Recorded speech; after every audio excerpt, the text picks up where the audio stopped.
Hello દોસ્તો, welcome to my Goa travelling life vlog. આજે અમે જવાના છીએ ગોવા ટૂર પર 5 ડે 6 નાઇટ. સૌરભભાઈ ને ઉત્સવભાઈ અમને આવ્યા છે મૂકવા. આવી ગયા અમે સુરત રેલવે સ્ટેશન ઉપર. અમારી ટ્રેન છે 6:15ની. આ ટૂરમાં અમારી સાથે છે મારો મિત્ર અભય અને એની વાઈફ ખુશ્બુ. આપણે 3 ટાયર AC વાળી ટ્રેનમાં બેસી ગયા છીએ અને આપણી 10 કલાકની જર્ની છે. વાગી ગયા 9:30 અને આપણું ડિનર આવી ગયું છે. આપણી ટિકિટમાં ડિનર ઇન્ક્લુડ હતું. અમે ખાધું પણ કાંઈ મજા આવી નહીં એવી બધી. સવારના વાગી ગયા છે 6 અને અમે પહોંચી ગયા છીએ બધા થીમ રેલવે સ્ટેશન ઉપર. શ્રુતિ તમને બધાને કહે છે ગુડ મોર્નિંગ. રેલવે સ્ટેશન ઉપર ઉતરીને પહેલાં કર્યું શૂટિંગ. થીમ રેલવે સ્ટેશન ઉપરથી પ્રાઇવેટ ટેક્સી માટેની એટલી બધી લાઈન છે, લોકો બુકિંગ કરવા માટે લાઈનમાં.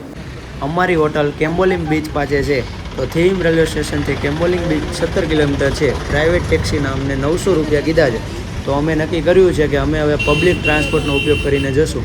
તો અહીંયા 6.5 કલાકે બસ આવશે. આપણી બસ આવી ગઈ છે. આપણને અહીંયા થીવીમથી 30 રૂપિયામાં મપુસા લઈ જશે અને મપુસાથી પછી આગળ એક બસ ફેરવી છે. થીવીમ બસ સ્ટેન્ડથી અમે મસુપા બસ સ્ટેન્ડ ઉપર પહોંચી ગયા છીએ. અમારા મિત્ર આ જર્મનીથી આવેલા છે. What's your name? મતિયાસ નામ હે. જર્મની છે આ એવું હે. Thank you. અમે થીવીમ રેલવે સ્ટેશનથી મસુપા બસ સ્ટેન્ડ ઉપર આવ્યા છીએ 30 રૂપિયામાં. હવે પાછા અહીંથી 30 રૂપિયામાં મસુપાથી કેન્ડોલિમ બીચ ઉપર જવાના છીએ, જેની ટિકિટ 30 રૂપિયા રહેવાની છે. અમે ટેક્સીનું ભાડું પૂછ્યું હતું તો એના અમને 900 રૂપિયા કીધા. તો અમે પર પર્સન 60 રૂપિયામાં જવાના છીએ, તો 250 રૂપિયામાં પહોંચી જશું. આ અમે મપુસા બસ સ્ટેન્ડથી જઈ રહ્યા છીએ કેન્ડોલિમ બીચ પાસે. અમને આ બસે ડાયરેક્ટ અમારા હોટલના ગેટ આગળ જ ઊભી રાખેલી છે. બહુ મજા આવી ગઈ. અત્યારે અમે કેન્ડોલિમ બીચ નજીક જે હોટલ રાખેલી છે કાસા અલ્મેડા, તેના મેન ગેટે જ આપણને બસ ઉતારી ગઈ છે. જરીક હાલીતા આવી જાય એમ છે, તો અમે જઈએ છીએ. આ છે અમારી કાસા અલ્મેડા હોટલ. સવારના વાગે છે 10, પણ આપણને 12 વાગે ચેક ઇન મળવાનું છે, તો જોઈ લઈએ આપણને આપે છે કે નહીં. આ અમારી છે હોટલ કાસા અલ્મેડા. હવે તમને હોટલની અંદરનો વ્યૂ બતાવી કે કેવી છે.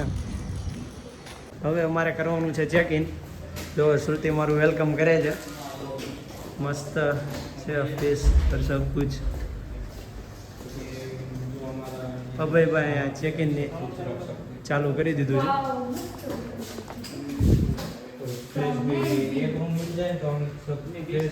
મસ્ત સ્વિમિંગ પુલ છે.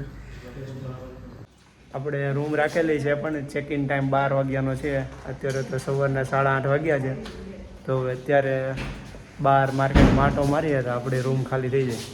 હોટલની બાજુમાં જ બાઇક રેન્ટ ઉપર મળે છે, તો પહેલાં બાઇક આપણે રેન્ટ ઉપર લઈ લઈએ. અત્યારે અમે હોટલની બાજુમાંથી જ તે એક પીળા કલરની અને એક લાલ કલરની ગાડી લીધી છે. સેફટી માટે અમે વિડીયો બનાવીએ છીએ. 400 રૂપિયા ભાડું આપ્યું છે પર દિવસનું. અભયભાઈ વિડીયો બનાવે છે. જો બધાએ નાઇટ ડ્રેસમાં રખડે છે. રૂમ મળી નથી એટલે હજી તો કાંઈ છે નહીં. 12 વાગ્યા પછી રૂમ મળશે. થઈ ગયા છે પહેલા દિવસે સવારમાં લંચ કરવા, પણ મેડમને લાગી છે ભૂખ અને નાખે છે રાયડું ફટાફટ. તો લંચ શું ખાવું છે સુધી? ઇડલી સાંભાર મંગાવ્યું છે આપણે. ઇડલી સાંભાર ને ચા. બ્રેકફાસ્ટ કરી લઈએ, પછી વ્લોગ બનાવીએ. ભૂખ લાગી બહુ. ઇડલી સાંભાર પછી અમે મગાવ્યું છે ઢોસો.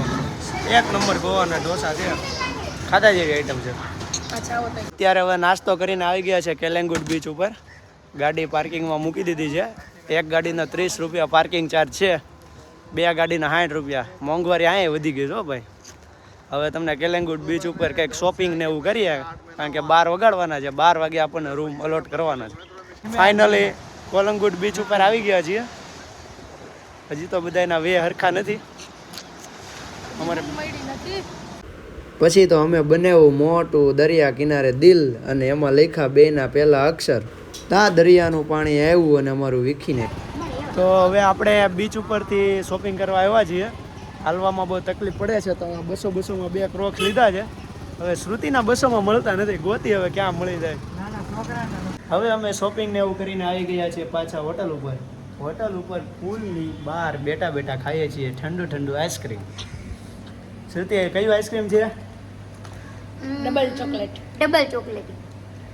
ફાઇનલી અમે રૂમ ચેક ઇન કરી લીધો છે. આ અમારો રૂમ છે ને એટલા બધા ઠાકી હોતી ગયા છે આવ્યા ભેગા. વાગ્યા છે બપોરના 12 અને હવે બેઠા છે બપોરનો જમણવાર. આવું છે જમણવાર સવારથી માંડીને બપોરનું બધું ભેગું. સવારથી બપોર સુધીનું આ ડીમાર્ટમાં લાવ્યા છે એ ઉલાળવાનું, બાકી બહાર તો માછલી ઝીંગા ને એવું જ મળે. આગળનો વ્લોગ જોવા માટે ગો ટ્રાવેલિંગ લાઈફને સબસ્ક્રાઇબ કરવાનું ભૂલતા નહીં.